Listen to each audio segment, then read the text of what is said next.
Vacation homes on land that were purchased for as little as $400 and passed down for generations are attracting tear-jerking tax bills that can force families to sell.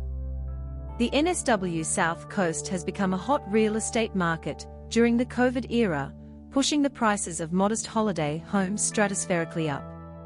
This resulted in many owners suddenly having to pay land taxes for first time.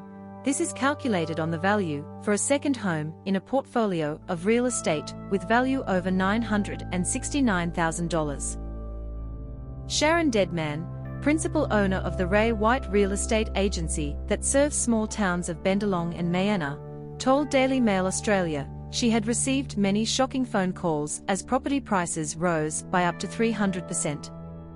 Some of them didn't realize what we were selling the properties for, she said. The last 3 sales in Bendalong have been more than $2 million. This 2-story 3-bedroom home in the NSW South Coast town of Bendalong was listed with an asking price of $2.8 million.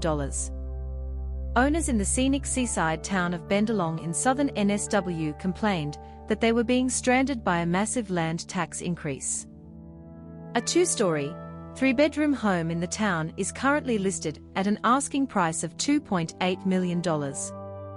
Michelle Whitehead, whose family has owned a property Bendalong since her grandmother won the right to buy it for around $400 in 1960, told Daily Mail Australia she disagrees with the prediction that her land will increase value by 62% next year.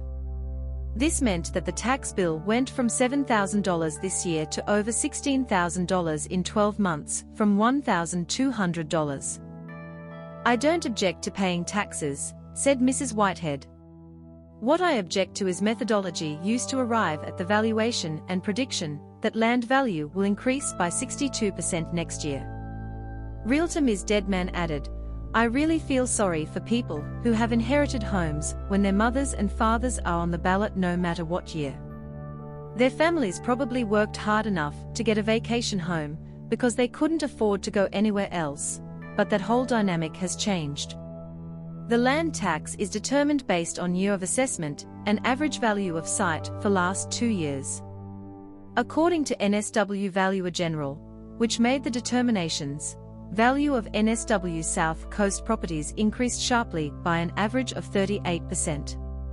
State Appraiser General David Parker wrote in his annual report on 2022 land valuations that work-from-home arrangements promoted during the COVID pandemic are driving prices up.